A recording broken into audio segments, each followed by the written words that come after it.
Cuando entré a la sala del tribunal con mi toga de abogada, mi hijo sonrió apenas, mientras mi nuera apartó la mirada. El juez se quedó helado. La mano le tembló cuando murmuró: «Dios mío, ¿de verdad es ella?». Todos voltearon a verme, mirándome fijamente. Nadie sabía quién era yo en realidad, hasta ese día. Pero antes de continuar, revisa si ya te suscribiste al canal y comparte en los comentarios desde dónde nos estás viendo. Nos encantaría saber hasta dónde llegan nuestras historias de venganza. Esa noche me senté junto a la ventana, donde la luz amarillenta apenas alcanzaba para iluminar las puntadas con las que remendaba el codo gastado del suéter de Emilio, mi nieto. Afuera, la oscuridad espesa era desgarrada por relámpagos furiosos. El cielo estaba en plena tormenta. De pronto, sonaron golpes en la puerta.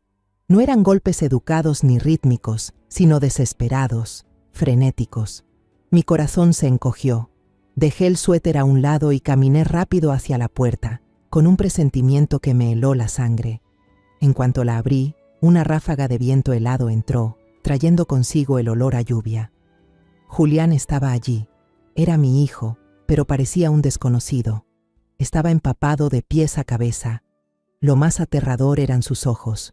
No me miraban. Su mirada estaba vacía, sin vida, como si acabara de presenciar algo terrible.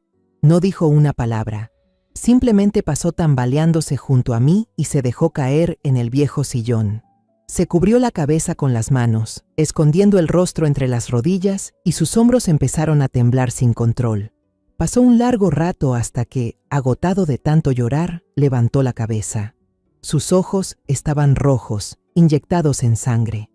Con la mano temblorosa, sacó del bolsillo de su chaqueta un fajo de papeles arrugados y mojados por la lluvia. No dijo nada, solo los empujó hacia mí. Era una solicitud de divorcio.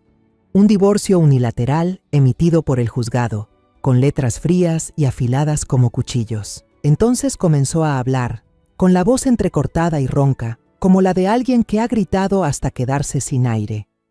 Amalia, mi nuera, la mujer a la que él había amado con todo el alma, se había marchado 2 días antes. Dijo que iría a visitar a su madre, y Julián no sospechó nada.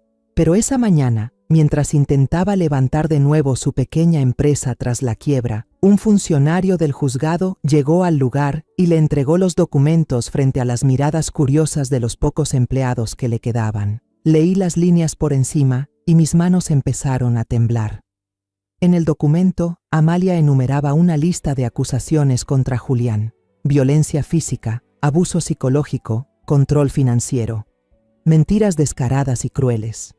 Yo sabía perfectamente quién era mi hijo.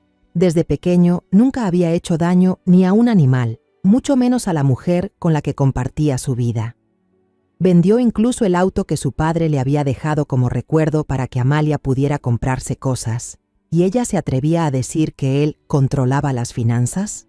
Pero lo que realmente me desgarró el alma fueron las peticiones al final del documento.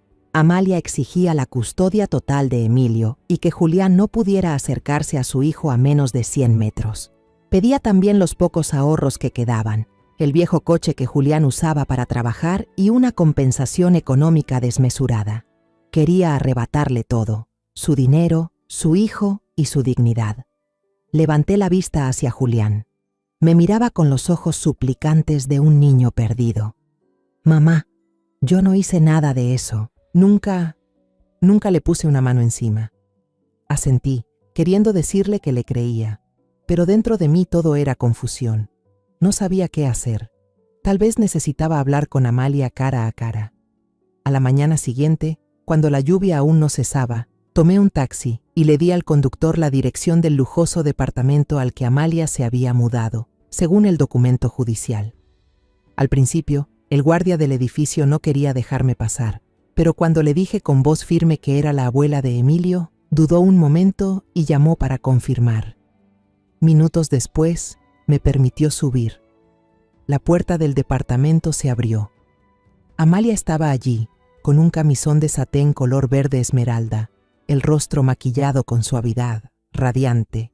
No tenía ni un rastro del sufrimiento que describía en su denuncia. Cruzó los brazos sobre el pecho, Se recargó en el marco de la puerta y sonrió con burla. ¿A qué viene, doña Rosa? ¿Por qué? Amalia, ¿por qué le hiciste eso a Julián? Pregunté temblando de rabia. Ella se encogió de hombros, con una frialdad que me heló. Porque ya no es suficiente para mí. Soy joven, soy hermosa, merezco algo mejor. Dígame, ¿qué puede ofrecerme él aparte de un cuartucho húmedo y deudas? ¿Y Emilio? ¿Has pensado en el niño? Su felicidad. Intenté continuar, tratando de mantener la calma. La felicidad de mi hijo es vivir conmigo, sin carencias, me interrumpió con la mirada dura. Nos veremos en el tribunal, doña Rosa. Mi abogado se encargará de todo. Ahora, por favor, márchese. La chica estaba a punto de cerrar la puerta, pero justo en ese momento una voz infantil y clara resonó desde el interior, como un rayo de sol que atraviesa las nubes grises. «Abuela, ¿eres tú, abuela? ¡Emilio!». Mi corazón dio un salto. El niño salió corriendo desde la sala, con una sonrisa radiante y los ojos brillando de alegría al verme. Extendió sus pequeños brazos, dispuesto a lanzarse hacia mí, pero Amalia fue más rápida. Lo agarró del brazo y lo jaló bruscamente hacia atrás. La felicidad se borró del rostro de Emilio, reemplazada por el miedo. Amalia llevó un dedo a sus labios, haciendo un gesto de «shh» hacia su hijo, y tiró de él con fuerza hacia adentro, ignorando sus intentos por zafarse mientras comenzaba a llorar desconsoladamente. «Abuela, quiero estar con mi abuela». La pesada puerta de madera se cerró de golpe justo frente a mí, cortando el sonido del llanto aterrorizado de Emilio. Me quedé paralizada frente a aquella puerta fría. Su llanto seguía resonando en mis oídos, perforando mi corazón como un taladro. No sé cuánto tiempo estuve ahí. La sangre en mis venas parecía haberse congelado. Y luego empezó a hervir. Cerré el puño con tanta fuerza que las uñas se me clavaron en la carne, provocándome un dolor agudo. Pero ese dolor físico no era nada comparado con el que me estaba destrozando el alma. Ella no solo había destruido la vida de mi hijo, sino que también estaba lastimando al nieto inocente que tanto amaba. Me di la vuelta lentamente, caminando con pasos pesados, como si cargara piedras en los pies. Al pasar frente al gran espejo del pasillo, vi reflejada mi imagen. Una anciana de cabellos grises, con los ojos enrojecidos por venas tensas. Pero en lo profundo de esa mirada se había encendido una llama, fría y decidida. Me susurré a mí misma, grabando mis palabras en los huesos. «Vas a pagar por esto, Amalia, te lo juro». Esa noche, dormir fue un lujo imposible. Incapaz de soportar la angustia en mi habitación, fui al cuarto antiguo de Julián, cubierto ya por una fina capa de polvo. Encendí la vieja lámpara de mesa. La luz amarilla y cálida iluminó los recuerdos de su juventud. En lo alto del armario había una caja de madera de roble que siempre guardé con cuidado. La abrí con manos temblorosas. El olor del viejo roble y del papel envejecido llenó el aire, trayendo consigo una avalancha de recuerdos que creía olvidados. En la parte superior estaba la foto de boda de Julián y Amalia. La tomé entre mis manos, pasando suavemente el pulgar por la superficie brillante. En la imagen, mi hijo lucía radiante con su traje de novio. Sus ojos brillaban de felicidad, y Amalia, su esposa, se apoyaba en su hombro con una sonrisa tímida y dulce. Sus ojos eran tan limpios como un lago en otoño, serenos y claros. Recuerdo perfectamente el día en que Julián me la presentó. Llevaba un vestido con flores pequeñas, el cabello suelto, y me saludó con una inclinación respetuosa. Durante la cena, no dejaba de elogiar mi estofado, diciendo que era mejor que cualquier plato de restaurante, y me pidió que algún día le enseñara a cocinarlo. En ese momento, fui tan feliz. Pensé que mi hijo había tenido suerte al encontrar una muchacha tan amable y encantadora. Luego vinieron los fines de semana felices, uno tras otro. Su viejo coche siempre estaba estacionado frente a mi casa cada sábado por la mañana. Las risas de Emilio resonaban en el jardín mientras Julián lo empujaba en el columpio, y Amalia traía una jarra de té de manzanilla que ella misma había preparado. Éramos una familia feliz. Recuerdo que una vez, para mi cumpleaños, los dos organizaron en secreto una pequeña fiesta sorpresa. Julián me regaló una radio nueva y Amalia, algo avergonzada, me entregó una bufanda de lana morada, diciendo que la había tejido a mano durante todo un mes. Tenía algunos puntos desiguales, pero la valoré más que cualquier regalo costoso. Lo llevé puesto durante todo aquel invierno, orgullosa de presumir con mi vecina a la nuera tan habilidosa que tenía. Cuando el trabajo de Julián empezó a irle de maravilla, compraron una casa grande en las afueras. Amalia me llamaba una y otra vez, emocionada, contándome sobre el color de pintura del dormitorio, las cortinas nuevas que había elegido o el pequeño jardín detrás de la casa donde pensaba plantar rosas. Pero entonces llegó la tormenta financiera. Julián fue traicionado por su socio más cercano. Perdió todo su dinero y se hundió en deudas. Para ayudar a mi hijo en ese momento tan difícil, tuve que vender todo el oro que mi esposo y yo habíamos guardado durante toda la vida, aquel que pensábamos usar para nuestra vejez y para el futuro de nuestro nieto. Jamás olvidaré el día en que se vieron obligados a vender la casa para pagar las deudas. Julián cargaba las cajas en silencio. Su sombra se alargaba sobre el suelo vacío, llena de un peso de derrota. Amalia no dijo ni una palabra. Tiraba las cosas dentro de las cajas con violencia, como si descargara su ira en los objetos. Todavía recuerdo el sonido del vidrio rompiéndose cuando lanzó el marco de su foto de bodas dentro de una caja de cartón. En ese instante vi la primera grieta en su matrimonio. Los tres tuvieron que mudarse a un pequeño cuarto húmedo en un barrio pobre. Desde entonces, Amalia parecía otra persona. Empezó a llegar tarde del trabajo, con el cuerpo impregnado de un perfume caro y desconocido, y el aroma del vino flotando a su alrededor. Muchas noches tuve que correr a su casa para cocinarle a Emilio una comida caliente y acostarlo, porque su madre lo dejaba solo. Una vez llegué y lo encontré con fiebre alta, temblando en la cama y llamando a su madre entre delirios: «Mamá, mamá». Julián, mientras tanto, se mataba trabajando, haciendo de todo, cargando cajas, repartiendo pedidos, para ganar cada peso. Y aún así, Amalia seguía comprando cosas caras, una bolsa Gucci de diseñador, unos tacones nuevos de Louis Vuitton.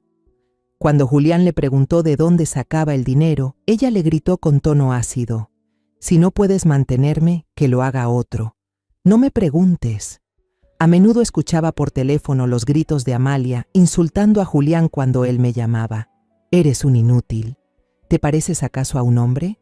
Cometí un error al casarme con un fracasado como tú». Esa crueldad incluso la descargaba con Emilio.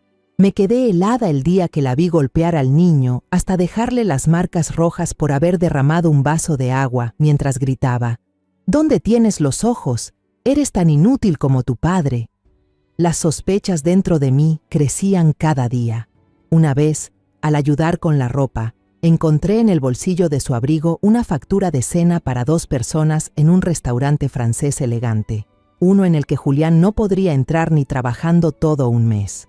Otra vez, mientras cuidaba a Emilio dormido, el teléfono de Amalia se encendió sobre la mesa con un mensaje de un número sin nombre. «¿Recibiste el regalo que te mandé, mi amor?». Supe en ese momento que algo andaba mal. Intenté hablar con Julián, aconsejarle que prestara más atención a su esposa. Pero mi hijo, ciego de amor, solo lo negó. «Mamá, ella está estresada, nada más. Todo cambió tan rápido. Yo confío en Amalia. Ella nunca me traicionaría».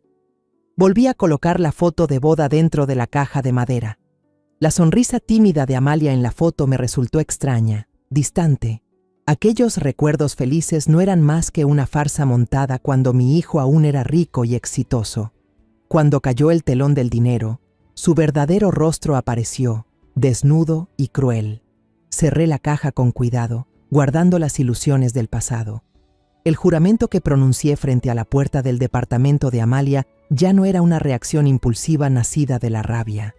Ahora se había convertido en una determinación firme, fría y clara. Toda duda en mí había desaparecido por completo. El amanecer asomaba, trayendo consigo la luz grisácea de un día lluvioso, pero en mi mente el camino que debía seguir se dibujaba con una claridad absoluta. La rabia es un fuego que quema, pero no ilumina el camino. Para vencer necesitaba razón, un plan y un aliado. No volví a entrar en la habitación de Julián. En cambio, me dirigí al viejo estante del estudio, ese que durante décadas solo había servido para guardar novelas amarillentas por el tiempo. Busqué en el cajón inferior y saqué otra caja de madera, no una de recuerdos familiares, sino una que contenía toda una parte de mi juventud. Al abrirla, pasé con cuidado entre diplomas y anuarios antiguos, hasta encontrar lo que buscaba: la foto grupal de la última clase de Derecho que dirigí antes de jubilarme anticipadamente. Entrecerré los ojos, recorriendo uno a uno los rostros jóvenes, llenos de sueños, de hace casi 30 años. Y entonces, mi mirada se detuvo. En la segunda fila, una muchacha con el cabello recogido en una coleta, rostro sereno y delicado, pero con unos ojos que destacaban sobre todo lo demás. Ojos brillantes, puros, que escondían una llama imposible de apagar. Lucía Navarro. La recordaba bien. Era la alumna más brillante del grupo. Siempre formulaba las preguntas más difíciles y discutía hasta el final para defender la justicia en los juicios simulados. Aquella chica tenía lo que yo siempre había buscado en un verdadero abogado: un corazón ardiente y una mente fría. Con una chispa de esperanza, encendí el computador y escribí el nombre Abogada Lucía Navarro en el buscador. El resultado apareció de inmediato: Bufete Navarro y Asociados. Una pequeña firma ubicada en una calle discreta, pero con reseñas muy positivas. Dedicada. Defiende a los más débiles. No teme enfrentamientos. Mi corazón se calentó. La llama que había visto en sus ojos tantos años atrás, al parecer, seguía viva. Anoté la dirección y el número de teléfono, sintiendo que acababa de encontrar la primera pieza del rompecabezas. Llamé a Lucía esa misma mañana. Cuando escuchó mi voz al otro lado de la línea, guardó silencio unos segundos, sorprendida, y luego exclamó: «Profesora Rosa, ¿de verdad es usted?». Le expliqué que se trataba de un asunto familiar urgente y le pedí reunirnos en mi casa. Lucía llegó al comienzo de la tarde. Aquella alumna de antaño ahora era una mujer adulta, segura, con un traje azul marino impecable. Pero al mirarme, sus ojos conservaban la misma mezcla de respeto y cariño de siempre. «No puedo creer que la esté viendo de nuevo», dijo Lucía, con una sonrisa aún teñida de asombro. La invité a sentarse y preparé personalmente una tetera de manzanilla para calmar los nervios de ambas. Tras unos breves saludos, fui directo al punto. Puse sobre la mesa el expediente de divorcio de Julián y lo empujé hacia ella. «Necesito tu ayuda». Mientras Lucía leía, su sonrisa se fue desvaneciendo. Su expresión cambiaba a cada página. Primero la sorpresa ante las palabras del documento, luego la compasión y al final una preocupación evidente frunciendo su ceño. Leía con atención, lentamente, como si no quisiera pasar por alto ningún detalle. Cuando terminó, colocó el expediente sobre la mesa y me miró. En sus ojos ya no había la seguridad inicial. Dudó un momento antes de hablar, con la voz más baja. «Profesora, la familia de Amalia, la conozco. Su padre es un inversionista inmobiliario muy poderoso, con conexiones amplias en el mundo legal y empresarial. Seguramente no contratarán a un abogado cualquiera para este caso». Lucía respiró hondo, como reuniendo valor. «Podrían presionar al tribunal, podrían incluso ejercer presión sobre mi pequeño despacho. Profesora, este no es un divorcio común. Tengo miedo de no estar a la altura». La observé en silencio, sin reproches. Entendía su miedo. Tenía una carrera, empleados, una oficina que mantener. Enfrentarse a un poder así era una apuesta demasiado grande, pero también vi en sus ojos la lucha interna entre el temor y esa llama de justicia que aún ardía. No dije nada más. Me levanté despacio y caminé hacia el viejo estante cubierto de polvo. Usé la manga para limpiar la capa de polvo sobre la puerta de vidrio, abriendo así un mundo que había sido olvidado. Saqué algunos libros de derecho civil y penal, sus lomos gastados y amarillentos por los años, y los puse sobre la mesa frente a Lucía. Luego me agaché y saqué del cajón inferior un grueso expediente, con la tapa ya descolorida. Afuera tenía una frase escrita a mano por mí misma. Caso de la niña Alma. Disputa por herencia. Abrí el expediente. Dentro no solo había documentos legales, sino también recortes de periódicos amarillentos, cuidadosamente pegados, de hace casi 30 años. Empujé uno de ellos hacia Lucía. El título principal aún se leía con claridad. La reina del derecho, Rosa Aguilar, gana un juicio imposible. Otro recorte decía: justicia para una niña huérfana tras una batalla legal desgarradora. Miré a Lucía y con voz tranquila pero firme le dije: cuando tomaste este caso, todos decían que perderías. El enemigo era una gran corporación. Tenían dinero, poder y hasta el apoyo de la opinión pública que compraron. Tú, en cambio, solo tenías una cosa: fe en la verdad. La miré directo a los ojos, que vacilaban. La justicia no necesita edad, Lucía, solo necesita coraje. ¿Lo tienes? Cuando mis dedos tocaron los viejos recortes, una corriente de recuerdos intensos me arrastró hacia atrás. Recordé a la mujer que fui hace 30 años, pasando noches en vela en la biblioteca, rodeada de pilas de documentos más altas que mi cabeza, con el olor a papel viejo y café fuerte. Recordé el momento frente al tribunal, enfrentando al veterano abogado rival, un hombre de cabello canoso que se burló de mí ante el juez, llamándome una abogada novata que solo sabe abrazar libros. Recuerdo con nitidez la explosión de alegría cuando, junto a mi esposo Rafael, celebramos la victoria. Me abrazó fuerte y me dijo: te lo dije, naciste para esto, Rosa. Eres una guerrera de los que no tienen voz. Luego el recuerdo saltó al día en que Rafael yacía en cama. Su respiración se apagaba poco a poco. Apretó mi mano, con los ojos aún llenos de fe. Prométeme, Rosa, susurró, que seguirás luchando por los que no pueden luchar por sí mismos. Y después vino el recuerdo más doloroso. Tras su muerte, traté de mantenerme firme para cumplir esa promesa. Pero Julián, que tenía apenas 15 años, se derrumbó. Sus estudios cayeron. Empezó a juntarse con malas compañías. Justo el día en que me preparaba para un juicio importante, recibí la llamada de su maestra.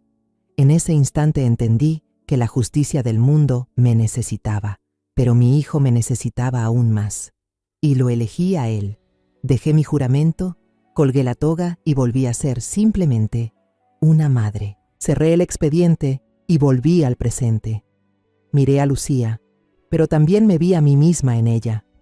Una vez dejé mi juramento por mi hijo. Ahora, precisamente por él, por mi nieto, debo retomarlo, pero no puedo hacerlo sola. Lucía permaneció en silencio.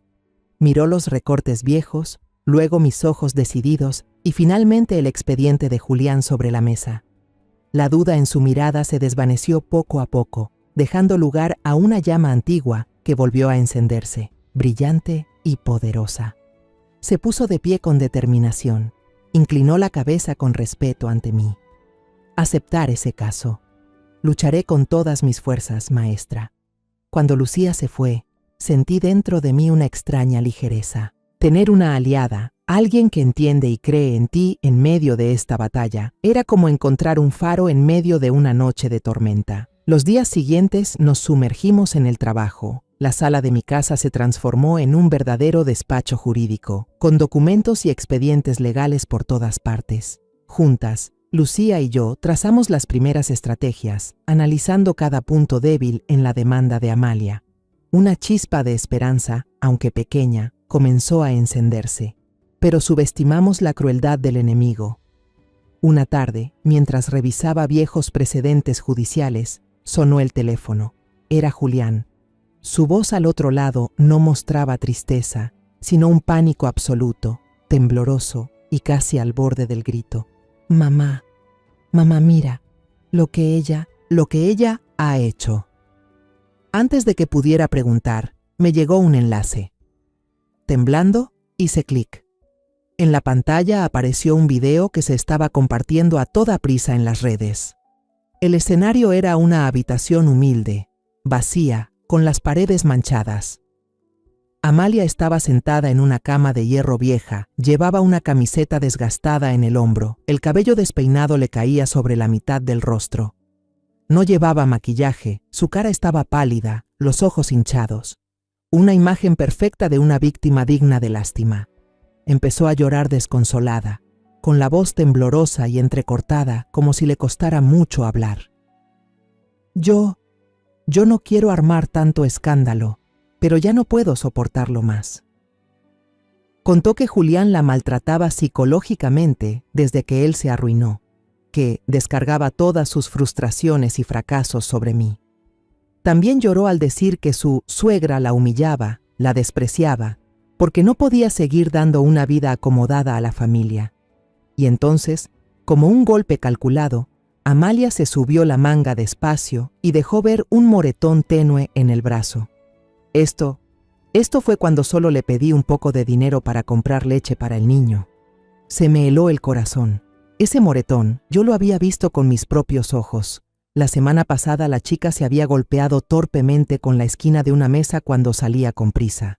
Un accidente insignificante ahora se había convertido en prueba de un crimen atroz. El video terminó con Amalia cubriéndose la cara y gritando, los hombros sacudiéndose de forma desgarradora. Hago todo esto solo para proteger a mi hijo del padre maltratador. Por favor, ayuden a mi hijo y a mí. El clip apenas duraba poco más de 2 minutos, pero su impacto fue tremendo. Abajo, miles de comentarios y decenas de miles de compartidos aparecían a toda velocidad. Palabras furiosas, insultos como una luz que sepultaban el nombre de mi hijo. ¡Qué marido tan miserable! Ese tipo es un maltratador, fracasado que golpea a su esposa. Pobres madre e hijo. Y yo tampoco me libré. ¡Qué suegra tan cruel, que calla y encubre a su hijo! La pequeña tienda en línea que Julián intentaba levantar fue arrasada por una avalancha de reseñas de 1 estrella y ataques verbales. Publicaron su número de teléfono en la red. Mi hijo, en una sola tarde, fue juzgado y condenado por todo el mundo. A la mañana siguiente salí a abrir la puerta para ir al mercado como siempre y me encontré con una escena repugnante. Alguien había arrojado huevos podridos sobre la reja de hierro. La clara y la yema se escurrían pegajosas. Y justo al lado, con pintura roja, grande y garabateado, estaba escrito «Suegra cruel». La ira en mí no estalló de forma violenta, se transformó en un bloque helado. En silencio saqué un balde de agua y un trapo y empecé a fregar, sin importar las miradas curiosas, compasivas y hasta desdeñosas de los que pasaban. Cuando fui al mercado, la vecina que siempre me saludaba sonriente volteó la cara, fingiendo no verme. Los demás se reunían en grupitos, cuchicheando y apuntando con el dedo. Sentí el aislamiento, un muro invisible pero cortante que se alzaba a mi alrededor. Lucía llegó corriendo a mi casa poco después, con la tableta en la mano, pálida. «Señora, tenemos que hacer algo. Debemos contraatacar de inmediato. Tenemos que publicar una aclaración, contar la verdad desde nuestro lado. No podemos dejar que ella maneje la opinión pública así». Miré a mi joven alumna, alterada, y con calma le serví un vaso de agua. Negué con la cabeza. «No, Lucía, eso es justamente la trampa que ella y quien está detrás han tendido». Vi la confusión en su rostro y continué con voz lenta pero firme. «Ella quiere convertir esto en una pelea en redes, en un lodazal donde el sentimiento vence a la razón. Si nos metemos a explicar, a justificar, solo haremos que todo sea más confuso. La opinión pública no necesita la verdad, necesita una historia, un villano y una víctima. Amalia ya les dio eso. Por mucho que digamos ahora, solo nos tomarán por quienes se excusan». Puse el vaso sobre la mesa y miré a Lucía a los ojos. «Nuestra batalla no está en las redes, Lucía, está en la sala del tribunal. Tenemos que probar la verdad con pruebas claras, con argumentos irrefutables, no con relatos o llantos para manipular a la gente». Mi calma pareció tranquilizarla. Ella inhaló profundamente y asintió. El fuego en sus ojos había vuelto. Saqué una hoja grande de papel blanco y un bolígrafo. «Ahora es el momento de actuar», dije. «Aquí está nuestro plan». Punto 1. Finanzas. Tracé la primera viñeta. Mañana mismo presentarás una solicitud ante el tribunal para pedir el acceso completo a los estados de cuenta bancarios y de tarjetas de crédito de Amalia de los últimos 2 años. Las mentiras pueden inventarse, pero los números no. El dinero no miente, Lucía. Punto 2. Testigos. Esta parte es tuya. Irás personalmente al antiguo vecindario y hablarás con los vecinos. Les preguntarás si solían escuchar discusiones y, si era así, de quién era la voz. También les preguntarás si alguna vez vieron a alguien extraño, a algún hombre, visitando a Amalia cuando Julián estaba en el trabajo. Y el punto 3. Pruebas digitales. Miré hacia la puerta de la habitación, donde sabía que Julián estaba sentado, destrozado. Sé que esto es muy difícil, pero Julián tiene que hacerlo. Dile que, por doloroso que sea, debe sentarse y revisar todos los mensajes antiguos, los correos electrónicos, las fotos. Que busque cualquier contradicción entre lo que Amalia dice y lo que hace. Esa noche, Julián lo hizo. Se sentó frente al ordenador durante horas, como alguien que se desgarra la piel a sí mismo. Y entonces lo encontró. Un correo antiguo que Amalia había enviado a su mejor amiga. En él, la chica contaba entusiasmada sobre un fin de semana en un resort de playa de lujo, mostrando una foto de un cóctel junto a la piscina. Le había mentido a Julián diciendo que era un viaje de trabajo obligatorio de la empresa. Y todo ocurrió justo en el momento más difícil para la familia. Era solo una pequeña pieza de evidencia, pero para nosotros fue el primer ladrillo con el que empezar a reconstruir el muro de la justicia. Ya era de noche. Después de que Lucía y Julián se retiraran a descansar, me quedé sola en la sala silenciosa. Me acerqué al altar donde estaba la foto de boda de Rafael y mía. Con cuidado, limpié la fina capa de polvo del cristal. Miré sus ojos cálidos y su sonrisa amable en la foto y susurré: ¿ves, Rafael? Están lastimando a nuestro hijo. Están intentando destruirlo. Te prometí que siempre lo protegería. Esta vez no usaré solo el amor de una madre. Usaré también la mente de una abogada. La justicia que perseguimos juntos toda la vida, te juro que se la devolveré a nuestro hijo. Los días siguientes ya no estuvieron marcados por la desesperación, sino por una concentración absoluta, un silencio cargado de propósito. Mientras yo comenzaba mis incansables visitas al antiguo vecindario, conversando con los vecinos con sutileza, Lucía se enfocaba en el objetivo principal: Amalia. Unos días después, una tarde al caer el sol, sonó mi teléfono. Era Lucía. Su voz al otro lado tenía una mezcla extraña de emoción y nerviosismo. Señora, tengo noticias. Tal como usted dijo, hay un hombre sospechoso. Sentí mi corazón latir más rápido. Explícate mejor, Lucía. He pasado varios días rondando el café frente a la oficina de Amalia, fingiendo ser una empleada esperando a un cliente. Y lo vi, contó Lucía con voz llena de entusiasmo. Tiene unos 40 y tantos años, se viste con mucha elegancia y conduce un Mercedes negro brillante. Casi todos los días, a las 5 en punto, llega a recoger a Amalia después del trabajo. No se esconden en absoluto. La chica continuó, bajando un poco la voz, como si temiera que alguien la oyera. Logré tomar algunas fotos desde lejos. Hay una bastante clara. Muestra al hombre rodeando la cintura de Amalia mientras salen de un restaurante lujoso. No parecen amigos ni compañeros de trabajo, se lo aseguro. Pero eso no era todo. Lo más importante es que logré hacer amistad con una compañera de trabajo de Amalia. Ella al principio fue bastante recelosa, pero después de que mi hijo la convenciera y prometiera guardar su identidad en secreto, aceptó ser testigo. Confirmó que ese hombre era un socio adinerado de la empresa y que su relación oscura había comenzado hace mucho tiempo, incluso antes de que Julián se declarara en bancarrota. Una chispa brilló entre la niebla. Aquí está. Esta era la prueba que destrozaría la imagen de esposa desgraciada y abandonada que Amalia se había esforzado por construir. La niña era infiel, y todo había empezado cuando Julián aún la mantenía con una vida lujosa. Sin embargo, nuestra alegría no duró mucho. Justo cuando conseguimos las primeras pistas, Amalia y quien la apoyaba sacaron su armamento pesado. La chica publicó un escrito largo en su página personal. Esta vez no fue un video llorando. Era un texto solemne, con un tono de agradecimiento y de haber encontrado apoyo. Agradecía al abogado Diego Morales por su gran compasión, por aceptar defendernos a las dos, las más débiles, frente a los poderosos. La publicación venía además con una foto profesional. Amalia sentada en un lujoso sillón, con el rostro mostrando confianza, y al lado un hombre de mediana edad con las sienes canas bien peinadas, una sonrisa satisfecha y unos ojos fríos como los de un tiburón.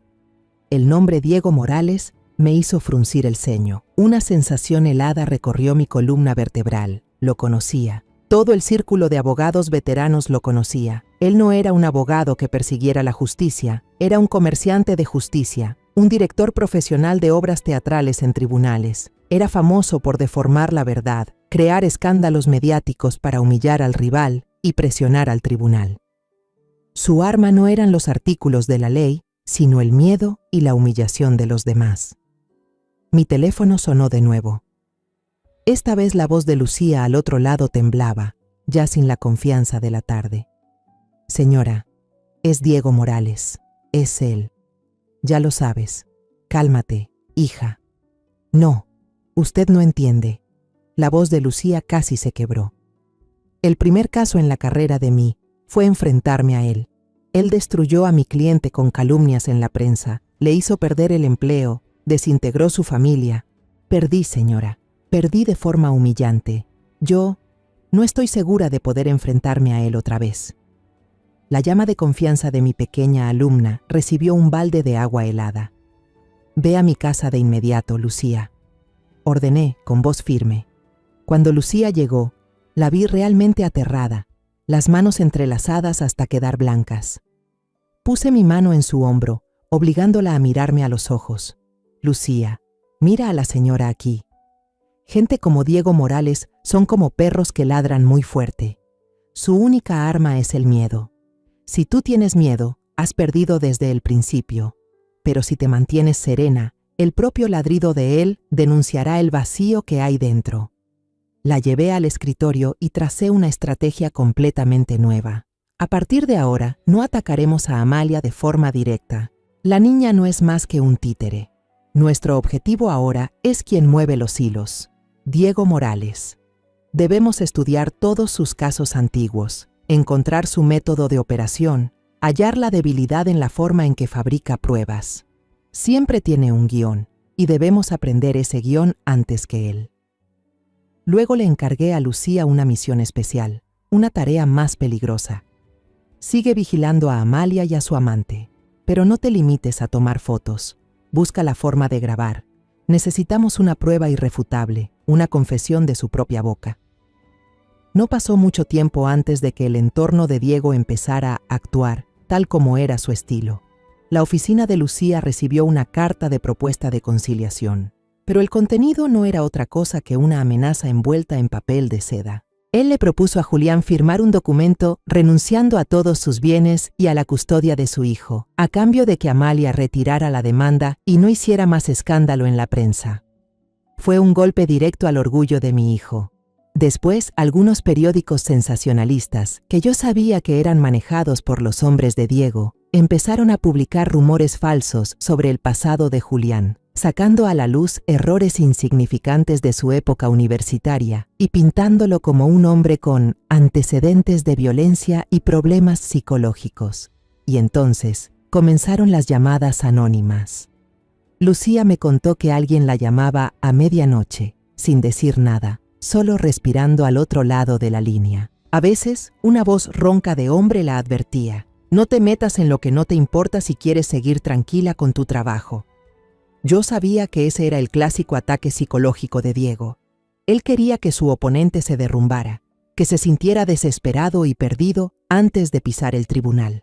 Al ver a Lucía cada vez más pálida por las noches sin dormir, y a Julián más encerrado en sí mismo, atrapado en la desesperanza, entendí que ya no podía seguir solo dirigiendo desde las sombras. El fuego de la rabia en mí se había apagado, dejando lugar a una frialdad decidida, la de una guerrera que se prepara para la batalla. Le dije a Lucía durante una reunión estratégica: te estás enfrentando a hombres que se creen dioses, que piensan que pueden comprar el destino de los demás con dinero y manipulación. Nuestro trabajo es recordarles que, en este mundo, la justicia todavía está del lado de los seres humanos. Tomé mi decisión. No aparecería públicamente, pero debía estar ahí. Asistirás a la primera audiencia como observadora, le dije a Lucía. Quiero ver con mis propios ojos qué trucos van a usar. El día de la primera audiencia, el cielo estaba gris. Al entrar en la sala del tribunal, sentí una corriente de aire helado que lo envolvía todo.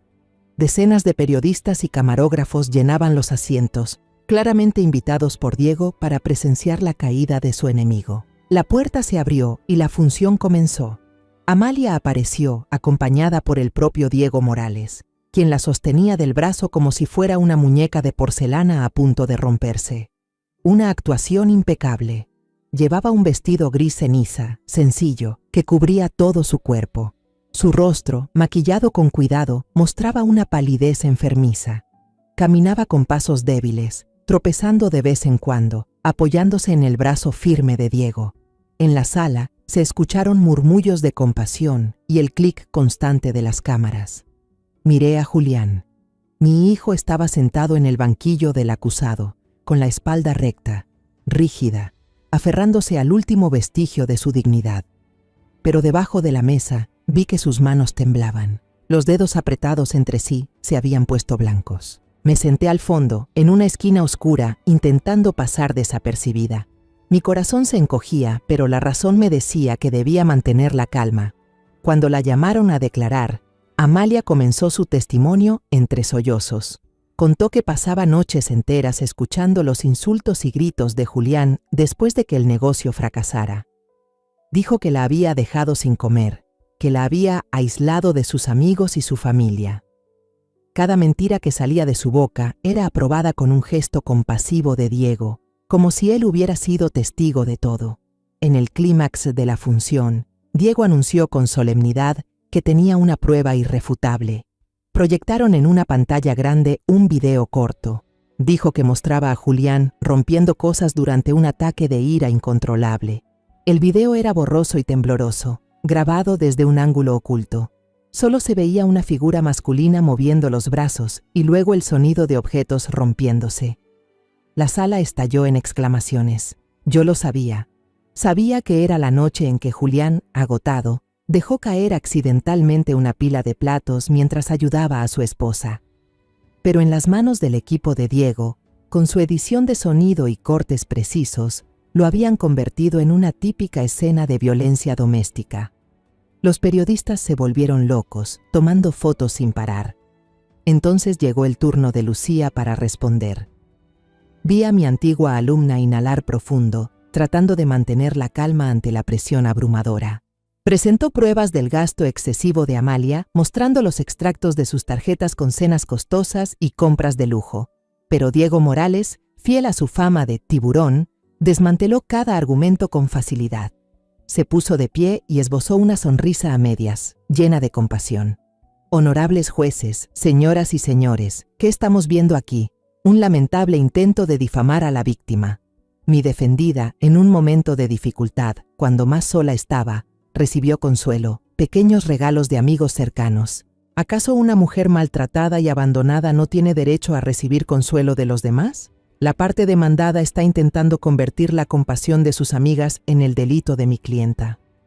Cuando Lucía trató de cambiar el rumbo, dispuesta a exponer la relación de Amalia con el hombre extraño que la niña había estado siguiendo, Diego se levantó de inmediato con voz de acero. Objeción. Me opongo categóricamente. Esto es una difamación de honor personal, una artimaña sucia para distraer al tribunal del carácter real del caso, que es la violencia. Esto no tiene nada que ver con la demanda. El juez, que parecía presionado por la avalancha de cámaras y por la impecable puesta en escena de Amalia, golpeó el mazo y aceptó la objeción de Diego. Lucía quedó acorralada, todas las vías de ataque bloqueadas. La niña se veía pequeña e impotente frente a aquel tiburón experimentado. La audiencia terminó con la ventaja completamente inclinada hacia Amalia. Al salir, vi a Diego sonriendo mientras respondía a las entrevistas, mientras Amalia se acurrucaba en su brazo, sollozando desconsolada. Una imagen perfecta para la primera plana de todos los periódicos al día siguiente. Y así fue. Esa misma tarde, los titulares explotaron. Empresario agrede a su esposa. Pruebas irrefutables en el tribunal. Junto a ellos, fotos de Julián con la mirada baja saliendo del juzgado y de Amalia llorando desconsolada en brazos del abogado. Algunos artículos incluso sugirieron mi presencia entre el público, insinuando que yo era una madre silenciosa que tolera las malas acciones de su hijo. Aquella noche, Julián volvió a casa como perdido en su propio cuerpo. No dijo nada, entró en silencio y se desplomó en el suelo, apoyando la cabeza en mi hombro como un niño rechazado por todo el mundo. «Ya no puedo más, mamá», susurró con la voz hecha trizas. «Lo he perdido todo, el honor, el trabajo y pronto hasta a Emilio. He pasado a ser un desgraciado a los ojos de todos, incluso para mi propio hijo algún día». Abracé con fuerza su espalda temblorosa, sintiendo su desesperación calar en cada fibra mía. Y en ese instante, la rabia acumulada durante tanto tiempo se disolvió. En su lugar apareció una calma helada, una determinación férrea que nada podría mover. Ya no era momento de enfadarse, era tiempo de actuar. Lo empujé suavemente, miré fijamente sus ojos enrojecidos. Mi voz sonó firme, sin titubeos. «Escúchame bien, Julián. La batalla de ahora apenas fue el calentamiento. Han sacado todas sus cartas más sucias, pero no saben que el as todavía está en nuestras manos». Le limpié las lágrimas. «A partir de ahora no tendrás que pelear solo. Por ti, por Emilio, volveré. Una última vez, pero será la decisiva». A la mañana siguiente no fui al mercado de siempre. Lo primero que hice fue tomar el teléfono y llamar directamente al despacho de Lucía. «Lucía», dije con voz serena, «prepárame un expediente. Yo, Rosa María Aguilar de León, presento formalmente mi solicitud para actuar como abogada auxiliar en el caso de Julián Aguilar». La llamada al despacho de Lucía esa mañana no fue un acto impulsivo, sino una jugada meticulosamente calculada después de una noche en vela. Mi licencia para ejercer había sido renovada durante años, un hábito que mantenía como forma de aferrarme a la memoria de Rafael. Ahora se había convertido en mi arma. Sin embargo, después de completar los trámites, pedí a Lucía que mantuviera absoluto secreto. No se lo dije a Julián. Quería darle a mi hijo una sorpresa, un refuerzo anímico en el momento decisivo, cuando su fe estaba casi agotada. En los días de espera hasta la siguiente audiencia, convertí mi sala en una verdadera sala de operaciones. Quité la mesa del comedor, la reemplacé por pilas de viejos libros de derecho, con lomos gastados, desprendiendo ese olor característico del papel envejecido. Me puse las gafas de lectura y usé marcadores de colores para resaltar cada cláusula, cada caso relacionado con la falsificación de pruebas y la difamación. Mi mente, que había estado dormida casi 20 años, despertó de pronto. Las neuronas comenzaron a reconectarse. Los conocimientos que creía olvidados regresaron, agudos y claros. Tomé el teléfono y llamé a algunos viejos amigos, colegas abogados, que ahora disfrutaban de su jubilación. No les conté los detalles sobre Julián, solo les pregunté, con aparente casualidad, por Diego Morales. «Ah, ese tiburón», se rió al teléfono mi viejo amigo Mateo. «Sigue igual usando las mismas tácticas sucias de siempre. Pero Rosa, recuerda algo, Diego tiene un punto débil mortal, es extremadamente arrogante y sobre todo subestima a las mujeres. Cree que ellas solo actúan por emociones». Era una información valiosa. Mientras yo me sumergía en el mundo de los códigos y las leyes, Lucía, después del golpe sufrido en la primera audiencia, había recuperado el ánimo. Mis palabras de aliento parecían haberle devuelto la energía. Se concentró por completo en la peligrosa tarea que le había confiado, seguirlos y conseguir una prueba irrefutable. Y después de varios días de vigilancia paciente, la oportunidad llegó. Lucía me llamó una noche. Su voz era un susurro, pero se notaba la emoción. Había seguido a Amalia y a su amante hasta un bar solitario, escondido en un callejón, un lugar perfecto para conversaciones secretas. Lucía eligió una mesa apartada, activó un dispositivo de grabación disfrazado de pluma estilográfica y lo dejó sobre la mesa. Escuchó toda la conversación. Las voces se oían con claridad. La voz de Amalia sonó preocupada. ¿Estás seguro de que todo está bien? Esa suegra me da miedo, su silencio es inquietante. No logro adivinar qué está tramando. Se oyó la risa burlona del amante. ¿Miedo a una vieja? Estás exagerando. Diego Morales se encargará de todo. Ese abogado es un genio. Ese video falso engañó al tribunal y a la prensa. Ahora solo tienes que seguir interpretando bien a la víctima indefensa y toda la fortuna de Julián será nuestra. Considéralo una compensación por los años que tuviste que aguantarlo. La voz de Amalia bajó, calculadora. Aquí está el dinero que pediste. Asegúrate de deshacerte del técnico que editó el video. No quiero problemas después. Lucía no solo grabó el audio, también logró filmar el momento en que Amalia le entregaba un sobre grueso al amante. Aunque el bar estaba oscuro, el gesto y la conversación eran pruebas imposibles de refutar. Era una bomba. El día del segundo juicio, asistí nuevamente como espectadora, pero esta vez no me senté al fondo. Elegí un asiento más cerca, justo detrás de Julián y Lucía, lo bastante próxima para que mi hijo sintiera mi presencia. Lucía, segura de tener el as bajo la manga, pidió permiso para presentar las nuevas pruebas. Cuando el audio comenzó a sonar y el video se proyectó, la sala entera se llenó de murmullos. Vi a Julián volverse hacia Lucía con los ojos muy abiertos, entre sorpresa y gratitud. Pero Diego Morales, tras un instante de desconcierto, recuperó enseguida su rostro de zorro viejo. Se levantó antes de que el video terminara, su voz retumbó en la sala. «Señoría, me opongo rotundamente a esta prueba. Esto es inadmisible», señaló a Lucía. «Esa grabación y video fueron obtenidos ilegalmente, sin el consentimiento de mi clienta. Esto es una violación grave a la privacidad y una infracción directa de la ley. Además, la calidad del audio y del video es pésima. ¿Cómo pueden asegurar que esa sea la voz de mi clienta?». Luego la atacó directamente, con un tono sarcástico y despreciativo. ¿O acaso la joven abogada, desesperada por encontrar pruebas, recurrió a métodos tan sucios para difamar a una mujer inocente? ¡Qué vergüenza para nuestra profesión! El juez, aunque visiblemente impactado por el contenido de la grabación, tuvo que admitir que, desde el punto de vista legal, los argumentos de Diego eran correctos. La evidencia obtenida de manera ilegal es muy difícil de aceptar en un tribunal.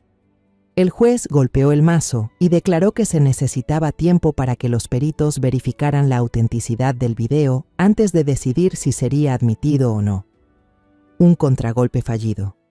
Lucía quedó completamente atónita. Todo el esfuerzo de tantos días y noches, todo el riesgo que había corrido, fue rechazado de manera cruel, con unas cuantas palabras llenas de artimañas. Se dejó caer en la silla, con los ojos llenos de lágrimas, mientras la seguridad que había mostrado se desvanecía por completo. Julián miró el video suspendido y luego volteó hacia Amalia. Ella y su amante se estaban regalando una sonrisa triunfante. La chispa de esperanza que acababa de aparecer en los ojos de mi hijo se apagó de golpe, reemplazada por un vacío desesperado.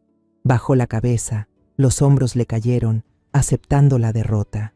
Yo, sentada justo detrás, lo vi todo. Vi la impotencia en los ojos húmedos de Lucía, vi la desesperación absoluta de mi hijo, y vi la arrogancia y el orgullo de los mentirosos. En mi pecho, una llama que llevaba tiempo ardiendo en silencio se encendió con furia. Me levanté y puse suavemente una mano en el hombro de Lucía. Me susurré a mí misma, con una determinación inquebrantable. Ustedes ya pelearon suficiente. Ahora me toca a mí. Mientras todos murmuraban confundidos, salí de la sala del tribunal sin decir palabra. No fui hacia la puerta principal. Fui directo al vestidor de los abogados, donde esa mañana le había pedido a una amiga que enviara mi antigua toga. Me paré frente al espejo largo. Me quité el abrigo beige de ama de casa y me puse la toga negra de abogada. Me acomodé el cabello canoso, respiré hondo. La mujer del espejo ya no era la rosa amable y callada. En sus ojos brillaba una frialdad afilada. Era la reina del derecho y había regresado. Empujé con fuerza la pesada puerta de roble de la sala y entré. El sonido de mis pasos sobre el piso de madera pulida resonó firme, nítido, rompiendo el silencio repentino que se apoderó del lugar. Todas las voces se apagaron. Cientos de ojos, de periodistas, abogados y asistentes, se volvieron hacia mí, una anciana de cabello plateado con una toga gastada. Las cámaras comenzaron a parpadear, pero esta vez no con curiosidad morbosa, sino con asombro absoluto. Julián, que tenía la cabeza gacha en la desesperación, levantó la vista al escuchar esos pasos tan familiares. Cuando me vio, vestida con la toga que solo conocía por fotos antiguas, abrió los ojos de par en par. La desesperanza en su rostro desapareció, sustituida por una chispa increíble, una esperanza nacida de las cenizas. Y entonces, una sonrisa temblorosa, entrecortada, se dibujó en sus labios resecos. Del otro lado, Amalia se estremeció como si la hubiera atravesado una descarga eléctrica. Su sonrisa triunfal se congeló y se transformó en una expresión de pánico imposible de ocultar. Me miró fijamente, luego giró hacia Diego en busca de ayuda.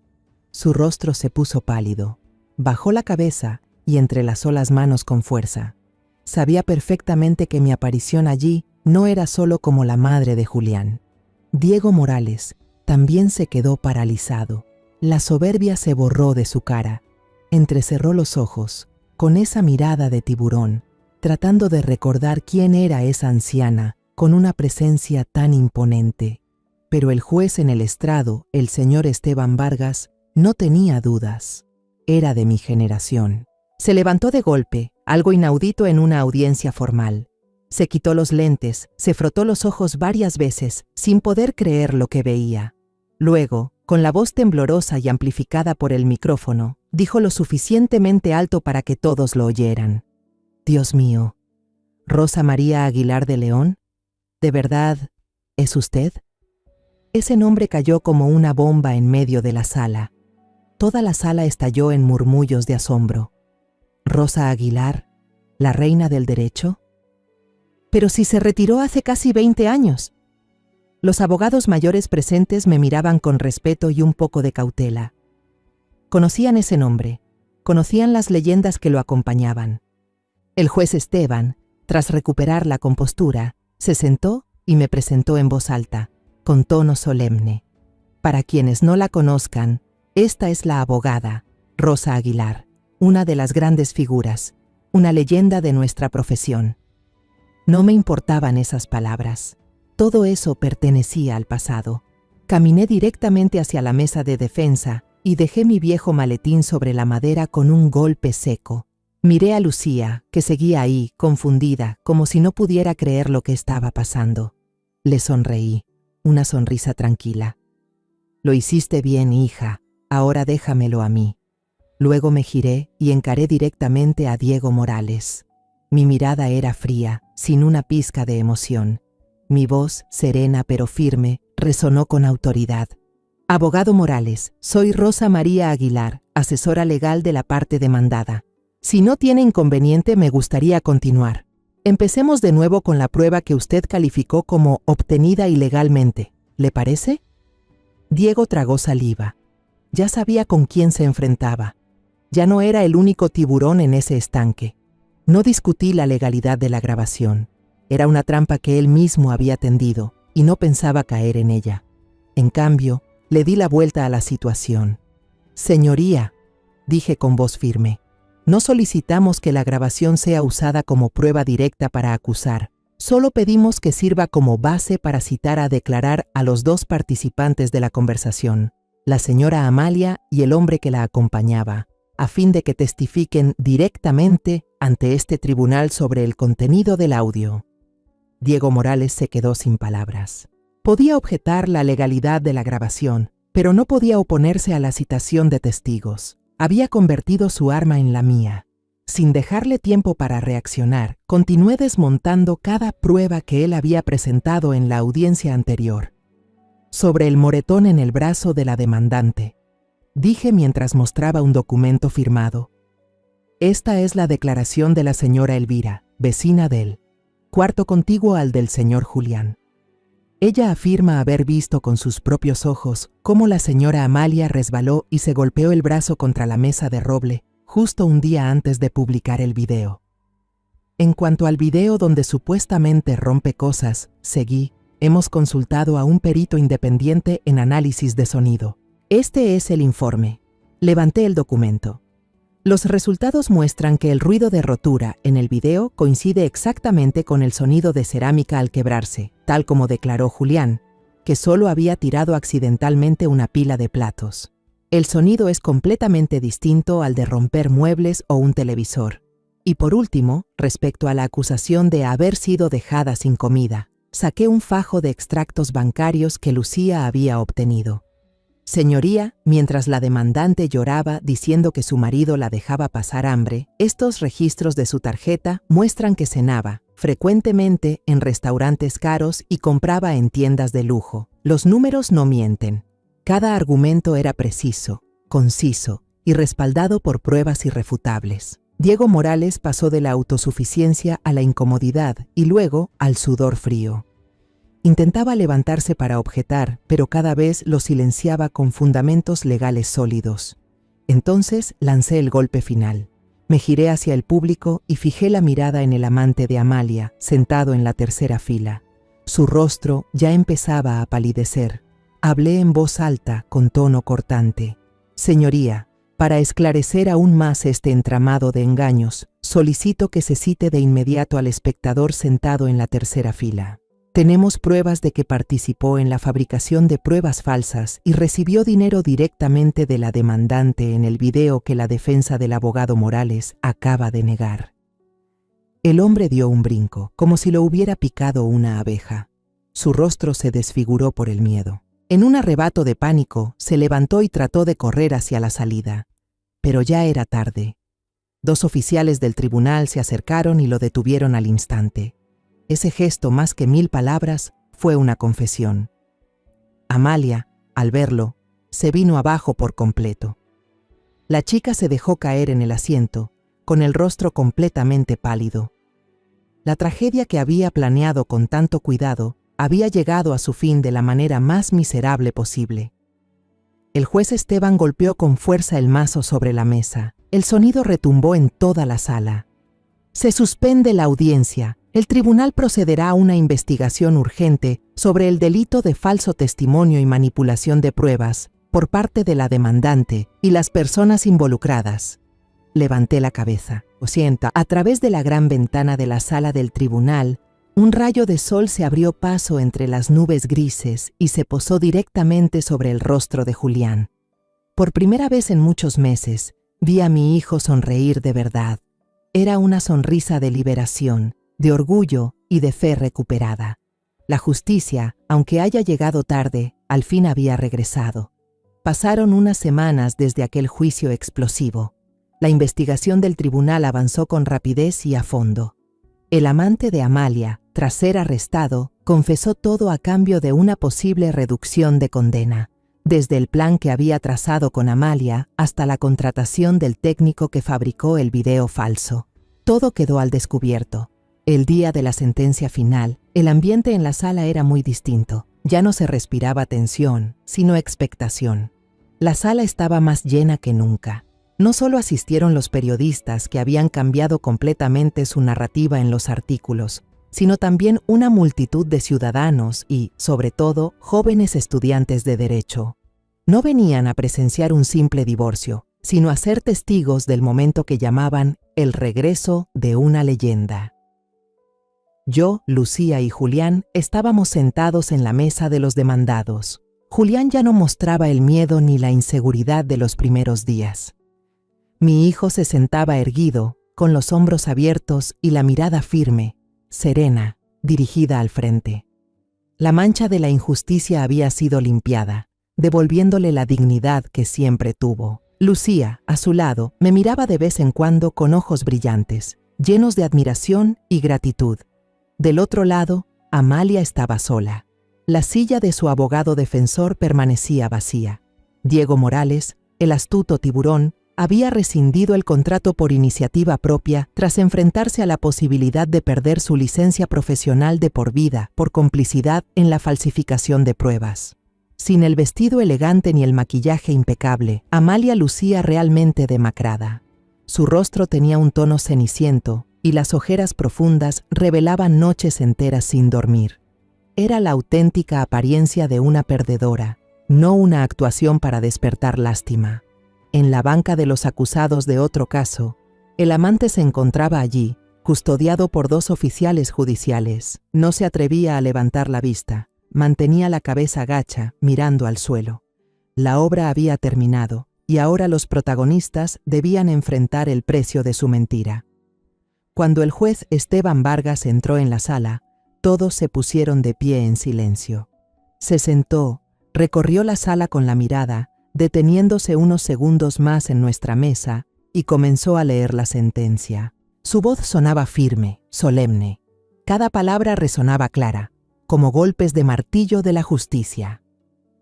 Tras el proceso de investigación y revisión completa de todas las pruebas, el Tribunal Popular llega a la conclusión final sobre el caso de divorcio entre la demandante, la señora Amalia Reyes, y el demandado, el señor Julián Aguilar, de la siguiente manera. Primero, su tono se endureció. El tribunal rechaza completamente todas las acusaciones de la demandante contra el demandado. La investigación no halló ninguna evidencia, ni la más mínima, de violencia física, abuso psicológico o control financiero. Estas acusaciones carecen totalmente de fundamento y constituyen un acto de difamación. Segundo, la investigación del tribunal reveló una conducta de adulterio planificada, acompañada de difamación y falsificación de pruebas de manera premeditada y sofisticada por parte de la demandante y los individuos involucrados. Esta es una conducta que no solo viola gravemente la ley de matrimonio y familia, sino que también ofende la dignidad de la ley y afecta negativamente el orden social. En tercer lugar, y lo más importante, considerando la estabilidad y el mejor interés del menor, el tribunal decide: la custodia y el cuidado directo del niño Emilio Aguilar se otorgan completamente al padre, el señor Julián Aguilar. La señora Amalia tiene derecho a visitar al niño los fines de semana, bajo la supervisión de las autoridades competentes hasta nuevo aviso. Al escuchar esto, sentí la mano de Julián apretar la mía con fuerza. Lo miré y vi que se mordía el labio, tratando de contener la emoción. El juez continuó leyendo, con una voz firme, sin rastro de indulgencia. En cuarto lugar, con respecto a los bienes, todos los bienes comunes restantes, incluido el automóvil viejo y los ahorros en el banco, pertenecerán al señor Julián. Todas las demandas de indemnización de la demandante son rechazadas. Por el contrario, la señora Amalia Reyes deberá indemnizar al señor Julián Aguilar por los daños morales y la afectación a su reputación que le causó, además de cubrir todos los costos judiciales de este proceso. Cada palabra del juez caía como un martillo, dictando el destino de los mentirosos. Todo había terminado. Amalia, al escuchar la sentencia, quedó paralizada. Permaneció inmóvil en su asiento, con la mirada perdida en el vacío. Tal vez aún no podía creer que, en tan poco tiempo, lo había perdido todo: dinero, prestigio y hasta a su hijo. Cuando un oficial de policía se acercó y le pidió amablemente que se retirara, Amalia pareció despertar de golpe. Se cubrió el rostro y rompió en un llanto desesperado, un llanto lleno de dolor y arrepentimiento tardío. Pero nadie en la sala mostró compasión. Su amante también bajó la cabeza, escoltado fuera del tribunal para enfrentar su propia condena. No se atrevió a mirar a nadie, mucho menos a Amalia. Julián me apretó la mano con fuerza. Lo miré y vi que las lágrimas corrían por su rostro, pero estaba sonriendo. Una sonrisa de verdad, sin dolor, sin amargura. Lágrimas de alivio, de felicidad, de saber que su nombre había sido limpiado. Lo abracé con todas mis fuerzas. Ya está, hijo mío. Todo ha terminado de verdad. Lucía también nos abrazó, llorando de alegría. Lo logramos, señora. Ganamos. Cuando los tres salimos del tribunal, una multitud de cámaras y micrófonos nos rodeó nuevamente. Pero esta vez no hubo preguntas invasivas ni miradas de juicio. Solo felicitaciones y preguntas sobre cómo nos sentíamos al ver que se había hecho justicia. El cambio en la opinión pública era asombroso. Al día siguiente, la puerta de mi casa ya no estaba manchada con huevos podridos ni con pintura roja.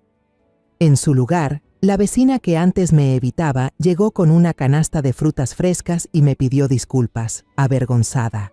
Mi historia apareció en los periódicos con titulares como El regreso triunfal de la reina del derecho. La pequeña oficina de abogados de Lucía se volvió repentinamente famosa. El teléfono no dejaba de sonar. Había demostrado su talento y su coraje. El tiempo es el mejor remedio para todas las heridas. La temporada de lluvias pasó, dando paso a días soleados y dorados. Igual que el clima, la tormenta en mi familia finalmente se disipó, dejando un cielo claro y una paz invaluable.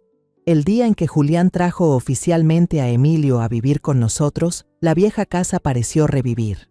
Al principio, el niño aún estaba tímido, con los ojos llenos de un leve temor después de todo lo que había vivido. Hablaba poco, se quedaba sentado junto a mí mientras yo cosía o leía.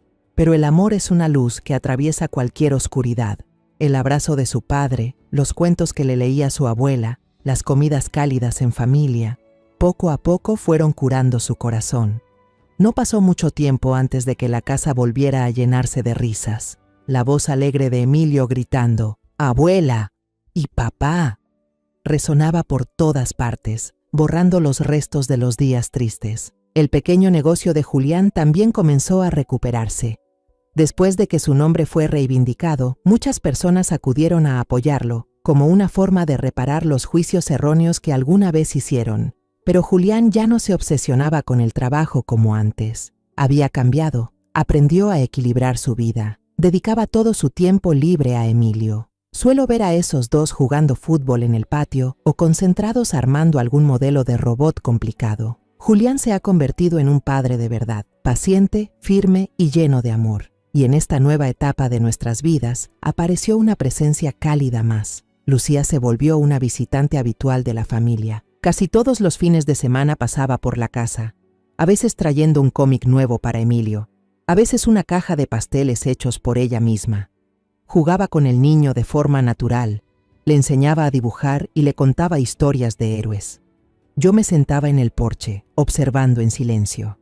Veía la ternura y la gratitud en la mirada de Julián hacia Lucía cuando ella respondía con paciencia las preguntas inocentes de Emilio. También veía la admiración y el cariño en la forma en que Lucía le devolvía la mirada a Julián. Entre ellos no había palabras grandilocuentes, solo comprensión y un respeto profundo, construido sobre la base de una batalla que habían librado juntos. Una nueva relación, pura y sólida, empezaba a florecer en el tranquilo jardín de mi hogar. Después del juicio, mi nombre volvió a ser conocido. Varias firmas de abogados importantes me enviaron ofertas, prometiendo un puesto de asesora senior con un salario generoso. Querían tener el nombre Rosa Aguilar para darle prestigio a su marca, pero yo rechacé todas con cortesía. No había luchado por dinero ni por fama. Volví por mi familia y ahora entendía que aún tenía una promesa pendiente con Rafael. Usé todo el dinero de la indemnización que Amalia tuvo que pagarme, junto con parte de mis ahorros, para alquilar una pequeña oficina en una calle tranquila. No la decoré con lujos, solo un escritorio, algunas sillas y una gran estantería. Allí fundé una organización sin fines de lucro llamada Justicia para Todos. Era un lugar dedicado a ofrecer asesoría legal gratuita a mujeres vulnerables, víctimas de violencia doméstica, personas sin recursos ni voz para contratar a un abogado. Lucía, a pesar de estar ocupada con su propio despacho cada vez más exitoso, seguía ofreciéndose como voluntaria para ayudarme en sus días libres. Nuestra pequeña oficina pronto se convirtió en un refugio, un faro de esperanza para muchas vidas marcadas por el sufrimiento. La promesa que le hice a mi esposo junto a su cama de hospital, al fin se ha cumplido por completo. Una tarde de domingo hermosa, me senté en la vieja silla de mimbre del jardín, con una taza de té de manzanilla caliente entre las manos. Frente a mí, Julián y Lucía estaban construyendo un castillo de arena con Emilio. El sol dorado, suave como la miel, bañaba sus cabellos con destellos brillantes. La risa clara de Emilio se mezclaba con las voces cálidas de Julián y Lucía, junto al canto alegre de los pájaros entre las ramas. Era un cuadro de paz absoluta. Cerré los ojos y respiré profundamente el aroma del pasto y de las rosas. Todos aquellos días de tormenta volvieron a mi mente, pero ya no dolían. eran como una vieja película. Vi de nuevo la noche en que Julián golpeó mi puerta, desesperado, la sonrisa triunfante de Amalia, el miedo en los ojos de Lucía, y aquel instante en que me volví a poner la toga de abogada, sintiendo el peso de la justicia sobre mis hombros. Sonreí para mí misma. La vida me había arrebatado al hombre que amaba, y por poco destruye el honor de mi hijo. Pero al final me devolvió algo más grande, un propósito que daba sentido a todo. Al fin la justicia ha florecido, Rafael, susurré al viento. La vieja toga de abogada, testigo de mi última batalla, ya no la guardé en el armario. La coloqué dentro de un marco de cristal y la colgué en la pared principal de mi oficina, Justicia para Todos, justo detrás de mi escritorio. Cada día, cuando las mujeres llegan cargando dolor y desesperanza, lo primero que ven es esa toga. Para mí, ya no es un trofeo de una guerra pasada. Es una flor, un símbolo eterno de la fe inquebrantable de que, por más oscura y fría que sea la noche, por más astuto y poderoso que parezca el mal, si tenemos el valor de levantarnos, la justicia siempre encontrará el camino para brillar. La historia que acabas de escuchar ha cambiado nombres y lugares para proteger la identidad de las personas involucradas. No la contamos para juzgar, sino con la esperanza de que alguien escuche y se detenga a reflexionar. ¿Cuántas madres están sufriendo en silencio dentro de su propio hogar? Me lo pregunto sinceramente. Si tú estuvieras en mi lugar, ¿qué harías? ¿Guardarías silencio para mantener la paz o te atreverías a enfrentarlo todo para recuperar tu voz? Quiero saber tu opinión, porque cada historia puede convertirse en una vela que ilumine el camino de otra persona. Dios siempre bendice, y estoy convencida de que la valentía nos guiará hacia días mejores. Por ahora, en la pantalla final, dejaré 2 de las historias más queridas del canal. Estoy segura de que te sorprenderán. Gracias por haberte quedado conmigo hasta este momento.